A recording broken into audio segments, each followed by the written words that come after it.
ನಮಸ್ಕಾರ. ಇರಾ ವಾಸ್ತು ವೀಕ್ಷಕರಿಗೆ ಸ್ವಾಗತ. ನಾನು ನಿಮ್ಮ ವಾಸ್ತು ಜನಾರ್ದನ್. ಈ ದಿನದ ವಾಸ್ತು ಸಂಚಿಕೆಯಲ್ಲಿ ಯಾವ ಬೆಡ್ರೂಮ್ ಯಾವ ಗಾತ್ರದಲ್ಲಿರಬೇಕು, ಯಾವ ಭಾಗದಲ್ಲಿ ಯಾವ ಗಾತ್ರದ ಬೆಡ್ರೂಮ್ ಇದ್ದರೆ ಅದು ವಾಸ್ತು ಪ್ರಕಾರ ಇರುತ್ತೆ, ಮತ್ತು ಯಾವ ರೂಮಲ್ಲಿ ಎಷ್ಟು ಬೆಳಕು ಬರಬೇಕು, ಯಾವ ದಿಕ್ಕುಗಳಿಂದ ಎಷ್ಟೆಷ್ಟು ಬೆಳಕು ಬರಬೇಕು ಅನ್ನೋದು ತುಂಬ ಮುಖ್ಯವಾಗಿರುತ್ತೆ. ಹಾಗಾಗಿ ಅದರ ವಾಸ್ತು ಸಂಚಿಕೆಯ ವಿಚಾರ ನಿಮಗೆ ಈ ದಿನ ವಿವರಿಸ್ಲಿಕ್ಕೆ ಬಯಸ್ತೇನೆ. ನೋಡಿ, ಇದು ಪೂರ್ವ, ಪಶ್ಚಿಮ, ಉತ್ತರ, ದಕ್ಷಿಣ, ಈಶಾನ್ಯ, ಆಗ್ನೇಯ, ವಾಯುವ್ಯ, ನೈಋತ್ಯ. ಅದು ಇಂಥದೇ ರಸ್ತೆ ಅಂತೇನಿಲ್ಲ, ಈ ರಸ್ತೆಗೆ ಇದೇ ಗಾತ್ರ ಅಂತೇನಿಲ್ಲ. ಇದು ಯಾವುದೇ ರಸ್ತೆಗಾಗಲಿ ಯಾವುದೇ ಸೈಟ್ಗಾಗಲಿ ಈ ರೂಲ್ಸು ಒಂದೇ ಇರುತ್ತೆ. ನೋಡಿ, ನೀವು ಒಂದು ಮನೆ ಮಾಡೋದು ವಾಸ್ತು ಪ್ರಕಾರ ಮಾಡಬೇಕು ಅಂತ ಹೊರಡ್ತೀರಾ, ಅದರಲ್ಲಿ ಇದು ಕೂಡ ಒಂದು ವಿಚಾರ ಆಗಿರುತ್ತೆ. ಎಷ್ಟೋ ಜನ ಗೊತ್ತಿಲ್ಲದೆ ಬೆಡ್ರೂಮ್ಗಳು ಯಾವ ಬೆಡ್ರೂಮ್ ಏನು ಸೈಜ್ ಇರಬೇಕು, ಯಾವ ಬೆಡ್ರೂಮ್ ಗಾತ್ರ ಏನು ಅಂತ ಗೊತ್ತಿಲ್ಲದೆ ಮಾಡ್ಕೊಳ್ಬಿಡ್ತಾರೆ. ಮಾಡ್ಕೊಂಡ್ಮೇಲೆ ಕೆಲವರು ಸುಮಾರು ಜನ ಎಲ್ಲೋ ಡೌಟ್ ಬರುತ್ತೆ. ಕೆಲವೊಬ್ರು ಕೇಳ್ತಾ ಇರ್ತಾರೆ, ಸರ್ ಬೆಡ್ರೂಮು ಯಾವ್ದು ಜಾಸ್ತಿ ಗಾತ್ರ ಇರಬೇಕು, ಯಾವ್ದು ಕಡಿಮೆ ಇರಬೇಕು, ಮತ್ತು ಯಾವ ಬೆಡ್ರೂಮಲ್ಲಿ ಎಷ್ಟು ಗಾಳಿ ಬೆಳಕು ಇರಬೇಕು ಅನ್ನೋದರ ವಿಚಾರನೂ ಕೆಲವರು ಡೌಟಾಗಿ ಕೇಳ್ತಾ ಇರ್ತಾರೆ. ನೋಡಿ, ನೀವು ಯಾವುದೇ ರಸ್ತೆಗಾಗಲಿ ನೈಋತ್ಯದ ಬೆಡ್ರೂಮು ದೊಡ್ಡದಿರಬೇಕು. ನೀವು ಆಗ್ನೇಯದ ಅಡುಗೆ ಮನೆಗಿಂತ ನೈಋತ್ಯದ ಬೆಡ್ರೂಮ್ ಜಾಸ್ತಿ ಇರಬೇಕು. ಅದು ಏನೇ ಮೆಜರ್ಮೆಂಟ್ ಆಗಲಿ, 15ಕ್ಕೆ 12 ಆಗಲಿ, 12ಕ್ಕೆ 20 ಆಗಲಿ, ಅದು ಏನು ಅಗಲನೇ ಉದ್ದ ಇರಬೇಕಾ ಅಥವಾ ಉದ್ದನೇ ಇರಬೇಕಾ ಅಂತೇನಿಲ್ಲ. ಓವರಾಲ್ 15ಕ್ಕೆ 12 ಮಾಡಿದ್ರೆ ಎಷ್ಟು ಬರುತ್ತೆ, ಅಥವಾ 12ಕ್ಕೆ 20 ಮಾಡಿದ್ರೆ ಎಷ್ಟು ಬರುತ್ತೆ, ಅದು ಟೋಟಲ್ ಸ್ಕ್ವೇರ್ ಫೀಟು. ರೂಮ್ನ ಗಾತ್ರದಲ್ಲಿ total square feets master bedroom ಎಲ್ಲ ರೂಮ್ಗಳಿಗಿಂತ ಜಾಸ್ತಿ ಇರಬೇಕು. ನೈಋತ್ಯದ ಬೆಡ್ರೂಮು ಜಾಸ್ತಿ ಇರಲೇಬೇಕು. ಆಗ್ನೇಯದ ಬೆಡ್ರೂಮ್ ದೊಡ್ಡದಾಗಬಾರ್ದು, ಅಥವಾ ಆಗ್ನೇಯದ ಅಡುಗೆ ಮನೆ ಕೋಣೆ ದೊಡ್ಡದಾಗಬಾರ್ದು. ಏನಾಗುತ್ತೆ ಅಂತಂದರೆ, ನೈಋತ್ಯದ ಬೆಡ್ರೂಮ್ ಗಾತ್ರ ದೊಡ್ಡದಿದ್ರೆ ಆ ಭಾಗ ಎಲ್ಲದಕ್ಕಿಂತ ಭಾರ ತುಳಿಯತಕ್ಕಂಥ ಜಾಗ. ಮತ್ತು ಈ ಒಟ್ಟು ಮನೆಗಳಲ್ಲಿ ನೈಋತ್ಯದ ಭಾಗನೇ ನಿಮಗೆ ಅಗಲ ಇರೋದ್ರಿಂದ ಅದು ನಮಗೆ ಭಾರ ಹಿಡಿದು, ಮತ್ತು ಆ ಜಾಗ ಭಾರ ತುಳಿಯೋಂಥ ಜಾಗ, ಮತ್ತು ಗಾತ್ರದಲ್ಲಿ ಜಾಸ್ತಿ ಅದು ಲೋಡ್ ತಗೊಳ್ಳೋಂಥ ಜಾಗ ಆಗಿರೋದ್ರಿಂದ ನೈಋತ್ಯದ ಬೆಡ್ರೂಮು ಜಾಸ್ತಿ ಇರಬೇಕು. ಅದು ವಾಸ್ತು ಪ್ರಕಾರ ಇರುತ್ತೆ. ನೀವು ಅದನ್ನು ಬಿಟ್ಟು ನೈಋತ್ಯದ ಬೆಡ್ರೂಮ್ ಚಿಕ್ಕದು ಮಾಡಿ ದಕ್ಷಿಣದ ಬೆಡ್ರೂಮು ದೊಡ್ಡದು ಮಾಡಬಾರ್ದು. ಅದೇ ರೀತಿ ನೈಋತ್ಯದ ಬೆಡ್ರೂಮ್ ಚಿಕ್ಕದು ಮಾಡಿ ಆಗ್ನೇಯದ ಅಡುಗೆ ಮನೆಯೂ ದೊಡ್ಡದು ಮಾಡಬಾರ್ದು. ಅದೇ ರೀತಿ ವಾಯುವ್ಯದಲ್ಲಿರೋಂಥ ಬೆಡ್ರೂಮು ನೈಋತ್ಯದ ಬೆಡ್ರೂಮ್ಗಿಂತ ದೊಡ್ಡದಿರಬಾರ್ದು. ಅದೇ ರೀತಿ ನೈಋತ್ಯದ ಬೆಡ್ರೂಮ್ಗಿಂತ ಈಶಾನ್ಯದ ಕೋಣೆ, ಈಶಾನ್ಯದ ಭಾಗ ದೊಡ್ಡದಿರಬಾರ್ದು. ಯಾಕೆ ಅಂತಲೂ ಕೇಳ್ತೀರಾ. ನೈಋತ್ಯದ ಕೋಣೆ ಚಿಕ್ಕದಾದರೆ ಅದರ ಗಾತ್ರ ಚಿಕ್ಕದಾದಷ್ಟು ಅಲ್ಲಿನ ಫಲ ನಮಗೆ ಕಡಿಮೆ ಆಗುತ್ತೆ. ನೈಋತ್ಯದ ಫಲ ನಮಗೆ ಕಡಿಮೆ ಆಗುತ್ತೆ. ಏನು ನೈಋತ್ಯದಲ್ಲಿ ಸ್ಥಿರತೆ ಇರುತ್ತೆ, ಆ ಸ್ಥಿರತೆ ಕಡಿಮೆ ಆಗುತ್ತೆ. ಸ್ಟೋರೇಜ್ ಕೆಪಾಸಿಟಿ ಕಡಿಮೆ ಆಗುತ್ತೆ. ವಾಸ್ತುವಿನಲ್ಲಿ ಅದು ಒಂದು ಪಾಯಿಂಟು. ಅದೇ ರೀತಿ ನೀವು ಆಗ್ನೇಯದ ಕೋಣೆ ದೊಡ್ಡದು ಮಾಡಿದ್ರೆ ಏನಾಗ್ಬಿಡುತ್ತೆ ಅಂತಾರೆ, ಆಗ್ನೇಯದ ಕೋಣೆ ನೈಋತ್ಯದ ಕೋಣೆಗಿಂತ ದೊಡ್ಡದಾಗಬಾರ್ದು. ಆಗ್ನೇಯದ ಕೋಣೆ ದೊಡ್ಡದಾದಾಗ ಅಲ್ಲಿ ಕೆಲವೊಂದು ವಿಚಾರಗಳಲ್ಲಿ ಆಗ್ನೇಯದ ಕೋಣೆ ದೊಡ್ಡದಾಗಿರೋದ್ರಿಂದ ಅದು ಕೆಲವೊಂದು ಪ್ಲಸ್ ಆಗುತ್ತೆ, ಕೆಲವೊಂದು ಮೈನಸ್ ಆಗುತ್ತೆ. ಅದೇ ರೀತಿ ನೈಋತ್ಯದ ಕೋಣೆಗಿಂತ ವಾಯುವ್ಯದ ಕೋಣೆ ಜಾಸ್ತಿ ದೊಡ್ಡದಾದಾಗ ವ್ಯವಹಾರದ ಗಾತ್ರ ಜಾಸ್ತಿ ಆಗುತ್ತೆ, ಇನ್ಕಮ್ ಕಡಿಮೆ ಆಗುತ್ತೆ, ಮತ್ತು ಸ್ಥಿರತೆ ಇರೋದಿಲ್ಲ. ವಾಯುವ್ಯದ ಕೋಣೆ ದೊಡ್ಡದಾಗಿ ನೈಋತ್ಯದ ಕೋಣೆ ಚಿಕ್ಕದಾದಾಗ ಅಲ್ಲಿ ಸ್ಥಿರತೆ ಇರೋದಿಲ್ಲ, ವ್ಯವಹಾರ ಜಾಸ್ತಿ ಇರುತ್ತೆ, ಆದರೆ ಇನ್ಕಮ್ ಕಡಿಮೆ ಇರುತ್ತೆ. ಅದೇ ರೀತಿ ನೈಋತ್ಯದ ಕೋಣೆಗಿಂತ ಈಶಾನ್ಯದ ಕೋಣೆ ಜಾಸ್ತಿ ಇದ್ದರೆ ಖರ್ಚು ಜಾಸ್ತಿ ಇರುತ್ತೆ, ಉಳಿತಾಯ ಕಡಿಮೆ ಇರುತ್ತೆ. ಆ ರೀತಿ ಎಲ್ಲ ನೈಋತ್ಯದ ಕೋಣೆನ ಚಿಕ್ಕದು ಮಾಡಬಾರ್ದು. ನೈಋತ್ಯದ ಕೋಣೆ ಯಾವತ್ತೂ ಅಷ್ಟೇ. ನಾನು ಹೇಳ್ತಾ ಇರೋದು ರೂಮುಗಳ ವಿಚಾರ ಮಾತ್ರ. ನೀವು ಹಾಲ್ ನಮ್ಮದು ದೊಡ್ಡದಿದೆ, ಅದು ಬೇರೆ ವಿಚಾರ. ಆದರೆ ರೂಮ್ಗಳ ವಾಸ್ತು ವಿಚಾರಕ್ಕೆ ಹೋದಾಗ ನೈಋತ್ಯದ ಕೋಣೆ 1 ಅಡಿ ಆಗಲಿ, ಅರ್ಧ ಅಡಿ ಆಗಲಿ, 2 ಅಡಿ ಆಗಲಿ ಜಾಸ್ತಿ ಇರಲೇಬೇಕು. ಅದು ಒಟ್ಟು ಗಾತ್ರ. ಉದ್ದದಲ್ಲಿ ಜಾಸ್ತಿ ಇರಬೇಕಾ, ಅಗಲದಲ್ಲಿ ಜಾಸ್ತಿ ಇರಬೇಕಂತನೂ ಗೊಂದಲ ಆಗುತ್ತೆ. ಆದರೆ ನೀವು ಉದ್ದ ಇಂಟು ಅಗಲ ಮಾಡಿದಾಗ ಎಷ್ಟು ಸ್ಕ್ವೇರ್ ಫೀಟ್ ಬರುತ್ತೆ, ಅದ್ರ ಮೇಲೆ ನೀವು ಅದನ್ನು ಗಾತ್ರನ ನಿರ್ಣಯ ಮಾಡಬೇಕು. ಅದೇ ರೀತಿ ಆಗ್ನೇಯದ ಕೋಣೆ ಜಾಸ್ತಿ ಇತ್ತು ಅಂತಂದ್ರೆ ನೋಡಿ, ಡೈನಿಂಗ್ ಹಾಲ್ ಬರುತ್ತೆ. ನಾವು ಓಪನ್ ಡೈನಿಂಗ್ ಹಾಲ್ ತಗೊಂಡಿದೀವಿ,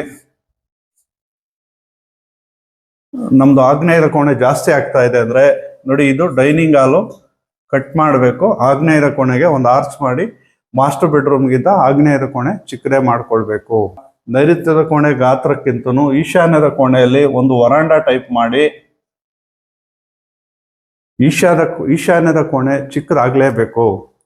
ಕಾರಣ ಏನು ಅಂತಂದ್ರೆ, ಮನೆಗೆ ಮೈನ್ ಡೋರ್ ಇರ್ತಕ್ಕಂಥ ಜಾಗ ಆ ಭಾಗ ನಿಮಗೆ ಚಿಕ್ಕದಾದ್ರೆ ಅದು ಯಾವ ರೀತಿ ಇರುತ್ತೆ ಅಂದ್ರೆ, ಒಂದು ಬಕೆಟಲ್ಲಿ ನೀವು ನೀರಿಟ್ರೆ ಚೆಲ್ಲಿದ್ರೆ ಬಕೆಟಲ್ಲಿರೋ ನೀರೆಲ್ಲ ಆಚೆ ಹೋಗುತ್ತೆ. ಅದೇ ರೀತಿ ಬಕೆಟ್ನ ಮೂತಿ ಇದು ನೀವೇನಾದ್ರೂ ಓಪನ್ ಇಟ್ಕೊಂಡ್ರೆ, ಅದೇ ನೀವು ಇಲ್ಲೊಂದು ವರಾಂಡ ಮಾಡಿ ಫಸ್ಟ್ ಎಂಟ್ರೆನ್ಸ್ ಚಿಕ್ಕದು ಮಾಡಿ ನೈಋತ್ಯದ ಬೆಡ್ರೂಮ್ಗಿಂತ ಚಿಕ್ಕದು ಮಾಡಿದಾಗ ಅದೇನಾಗುತ್ತೆ ಅಂತಂದ್ರೆ, ಚಿಕ್ಕ ಬಿಂದಿಗೆ ಹಿಂದಿನ ಕಾಲದಲ್ಲಿ ಗುಂಡಿ ಅಂತ ಬರ್ತಾ ಇತ್ತು, ಅದು ಚಿಕ್ಕದ ಮೂತಿ ಅಂತದ್ರಲ್ಲಿ ನೀವು ಎಷ್ಟೇ ನೆಲಕ್ಕೆ ಬಿಸಾಕಿ ಅದರಲ್ಲಿ ಒಂದಷ್ಟು ನೀರಂತೂ ಇರ್ತಾ ಇತ್ತು. ಅದೇ ರೀತಿ ಮನೆಯಲ್ಲಿ ನೀವು ಎಷ್ಟೇ ಖರ್ಚು ಮಾಡಿ, ನಿಮ್ಮ ಸಂಸಾರದಲ್ಲಿ ನೀವು ಎಷ್ಟೇ ಸಂಪಾದನೆ ಮಾಡಿದ್ರು ನಿಮ್ಗಾಗಿ ಒಂದಷ್ಟು ಉಳಿಯುತ್ತೆ ಅನ್ನೋ ಒಂದು ರೀಸನ್ನು. ಹಾಗಾಗಿ ಬಕೆಟ್ಗೂ ಒಂದು ಬಿಂದಿಗೆಗೂ ಇರತಕ್ಕಂಥ ವ್ಯತ್ಯಾಸನೇ ಈಶಾನ್ಯದಲ್ಲಿ ಒಂದು ರೂಮ್ ಚಿಕ್ಕದು ಅಂದ್ರೆ ಒಂದು ಕೋಣೆ ಚಿಕ್ಕದಾಗಿ ಬಂದು ಅದು ವರಾಂಡ ಆಗಬೇಕು ಅಂತ ಹೇಳೋದು ಅದೇ ಉದ್ದೇಶಕ್ಕಾಗಿ. ನೋಡಿ, ನೈಋತ್ಯದ ಬೆಡ್ರೂಮು ಜಾಸ್ತಿ ಇರಬೇಕು. ಅದರ ನಂತರ ಅರ್ಧ ಅಡಿ ಆಗಲಿ 1 ಅಡಿ ಆಗಲಿ ದಕ್ಷಿಣದ ಬೆಡ್ರೂಮು ಚಿಕ್ಕದಾಗಬೇಕು.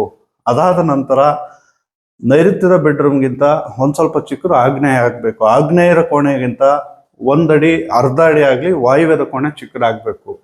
ವಾಯುವ್ಯದ ಕೋಣೆಗಿಂತ 1 ಅಡಿ ಅರ್ಧ ಅಡಿ ಆಗಲಿ ಈಶಾನ್ಯದ ಕೋಣೆ ಚಿಕ್ಕದಾಗಬೇಕು. ಅದು ಈಶಾನ್ಯದ ಕೋಣೆ ವರಾಂಡನೇ ಆಗಿರಬೇಕು, ಅಲ್ಲಿ ರೂಮ್ ಮಾಡಲೇಬಾರ್ದು. ಆ ರೀತಿ ಈಶಾನ್ಯದ ಕೋಣೆ ಫಸ್ಟ್ ಚಿಕ್ಕದಿರಬೇಕು, ಅದಕ್ಕಿಂತ ಸ್ವಲ್ಪ ದೊಡ್ಡದು ವಾಯುವ್ಯದ ಕೋಣೆ ಇರಬೇಕು, ಅದಕ್ಕಿಂತ ದೊಡ್ಡದು ಆಗ್ನೇಯದ ಕೋಣೆ ಇರಬೇಕು, ಅದಕ್ಕಿಂತ ದೊಡ್ಡದು ದಕ್ಷಿಣದಿರಬೇಕು, ದಕ್ಷಿಣದ ಕೋಣೆಗಿಂತ ದೊಡ್ಡದು ನೈಋತ್ಯದ ಕೋಣೆ ಇರಬೇಕು. ಈ ರೀತಿ ಕೋಣೆಗಳು ಗಾತ್ರ ಅನ್ನೋದು ನಿಮಗೆ ವಾಸ್ತುವಿನ ರೀತಿಯಲ್ಲಿ ಅದು ಒಂದು ಪಾಯಿಂಟ್ ಆಗುತ್ತೆ. ಅದಲ್ಲದೆ ಬೆಳಕು ಅನ್ನೋದು ಮುಖ್ಯ ಆಗುತ್ತೆ. ಬೆಳಕು ಯಾವುದೇ ಕಾರಣಕ್ಕೂ ನೈಋತ್ಯದ ಕೋಣೆಗೆ ಈಶಾನ್ಯದ ಕೋಣೆಗಿಂತ ನೈಋತ್ಯದ ಕೋಣೆಯಲ್ಲಿ ಬೆಳಕು ಜಾಸ್ತಿ ಬೀಳಬಾರ್ದು. ನೋಡ್ಕೊಳ್ಳಿ, ಈಶಾನ್ಯದ ಕೋಣೆಯಲ್ಲಿ ಎಷ್ಟು ಬೆಳಕು ಬರ್ತಾ ಇದೆ ಅದಕ್ಕಿಂತ ಜಾಸ್ತಿ ನೈಋತ್ಯದ ಕೋಣೆಯಲ್ಲಿ ಬೆಳಕು ಬರಬಾರ್ದು. ನೈಋತ್ಯದ ಕೋಣೆಯಲ್ಲಿ ಜಾಸ್ತಿ ಬೆಳಕಿದ್ರೆ ನೈಋತ್ಯದ ಕೋಣೆಯಲ್ಲಿ ಮಲಗತಕ್ಕಂಥವ್ರಿಗೆ ಸ್ಥಿರತೆ ಇರೋದಿಲ್ಲ. ಅವ್ರಿಗೆ ಏನೋ ಮಾಡ್ತಾ ಇದ್ದೀನಿ ಅದರಲ್ಲಿ ನಾನು ಏನು ಅನ್ನೋ ಕ್ಲಾರಿಟಿ ಇರೋದಿಲ್ಲ.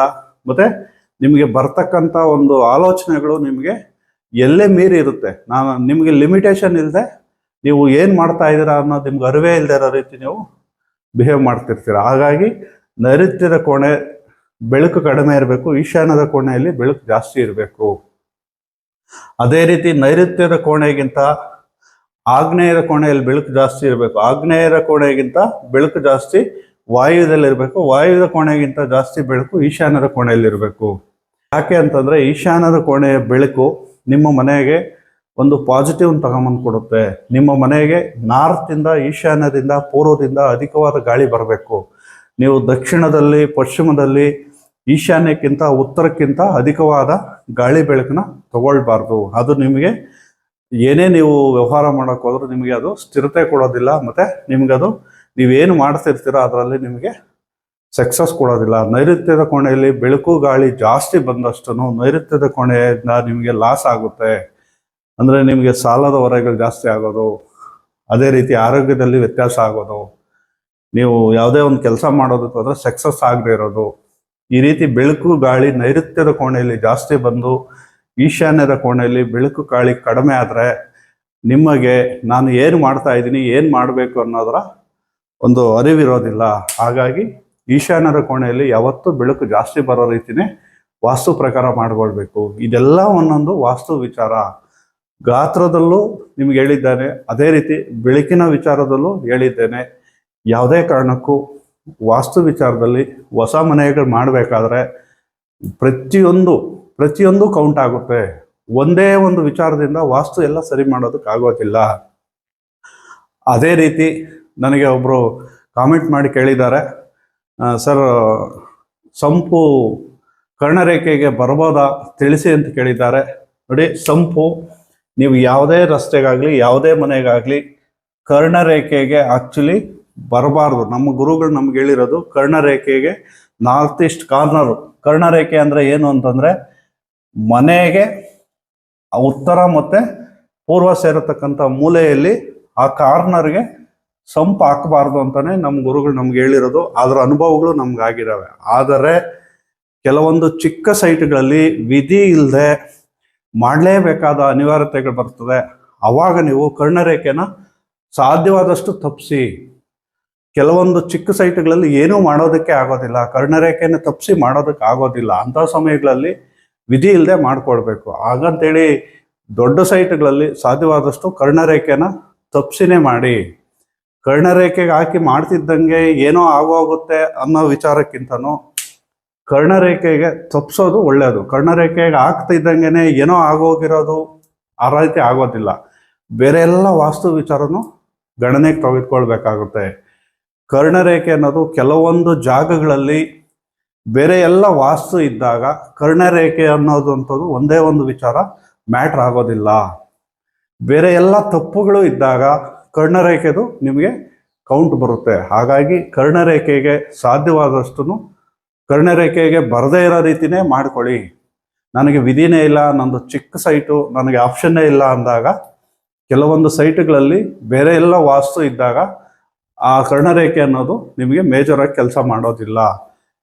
ಅದೇ ರೀತಿ ಕರ್ಣರೇಖೆಗೆ ಮಾಡಬೇಕು, ಕರ್ಣರೇಖೆಗೆ ಮಾಡೋದು ಬಿಟ್ಟು ಬೇರೆ ಎಲ್ಲ ಮಾಡಿದ್ರೆ ನಿಮಗೆ ಇನ್ನೇನೋ ಸಮಸ್ಯೆ ಆಗ್ಬಿಡುತ್ತೆ, ನಿಮಗೆ ವಂಶಾಭಿವೃದ್ಧಿ ಆಗೋದಿಲ್ಲ, ನೀವು ಆಸ್ತಿ ಅನುಭವಿಸೋದಕ್ಕಾಗೋದಿಲ್ಲ, ಆ ರೀತಿ ಏನೂ ಆಗೋದಿಲ್ಲ. ಕರ್ಣರೇಖೆ ಅನ್ನೋದು 100 ಮಾರ್ಕ್ಸಲ್ಲಿ ಅದು 1 ಮಾರ್ಕ್ಸು.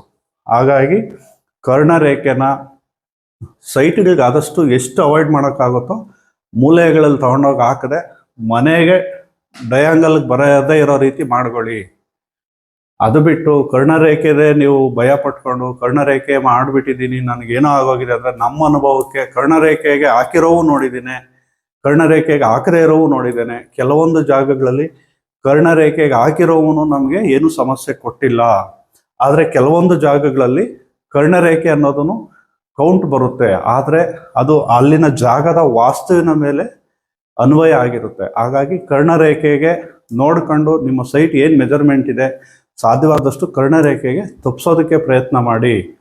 ವಿಧಿ ಇಲ್ಲ, ನಂದು ಚಿಕ್ಕ ಸೈಟು, ನನಗೆ ಆಪ್ಷನ್ನೇ ಇಲ್ಲ ಅಂತ ಇವತ್ತು ಬೆಂಗಳೂರಂಥ ನಗರಗಳಲ್ಲಿ ಚಿಕ್ಕ ಚಿಕ್ಕ ಸೈಟ್ಗಳಲ್ಲೂ ಕರ್ಣರೇಖೆಗೆ ತಪ್ಪಿಸೋದು ತುಂಬ ಕಷ್ಟದ ವಿಚಾರ ಆಗುತ್ತೆ. ಹಾಗಾಗಿ ಅದು ಚಿಕ್ಕ ಸೈಟ್ಗಳಿಗೆ ಅವ್ರ ಹಣೆ ಬರ ಅಂದ್ಕೊಂಡು ಆ ಸೈಟ್ನ ಕ್ವಾಲಿಟಿ ಮತ್ತು ಆ ಸೈಟ್ನ ಏನು ವಾಸ್ತು ಇದೆ ಅದ್ರ ಮೇಲೆ ಅದು ಡಿಪೆಂಡ್ ಆಗುತ್ತೆ. ಹಾಗಾಗಿ ಆ ವಿಚಾರ ನಿಮಗೆ ಈ ದಿನ ತಿಳಿಸಿದ್ದೇನೆ. ಈ ದಿನದ ವಾಸ್ತು ಸಂಚಿಕೆ ನಿಮಗೆ ಇಷ್ಟ ಆಗಿದೆ ಅಂತ ಭಾವಿಸ್ತಾ, ನಮ್ಮ ಇರಾವಾಸ್ತು ಚಾನಲ್ನ ಯಾರೆಲ್ಲ ಫಸ್ಟ್ ಟೈಮ್ ನೋಡ್ತಾ ಇದ್ದೀರಾ ಸಬ್ಸ್ಕ್ರೈಬ್ ಮಾಡಿ, ಶೇರ್ ಮಾಡಿ, ಬೆಲ್ ಬಟನ್ ಒತ್ತಿ. ಇದೇ ರೀತಿ ಒಳ್ಳೆಯ ವಾಸ್ತು ವಿಚಾರಗಳೊಂದಿಗೆ ನಿಮ್ಮ ಮುಂದೆ ಮುಂದಿನ ವಿಡಿಯೋದಲ್ಲಿ ಸಿಗೋಣ ಅಂತ ಹೇಳ್ತಾ ಈ ದಿನದ ವಾಸ್ತು ಸಂಚಿಕೆನ ಇಲ್ಲಿಗೆ ಮುಗಿಸ್ತಾ ಇದ್ದೇನೆ. ನಮಸ್ಕಾರ.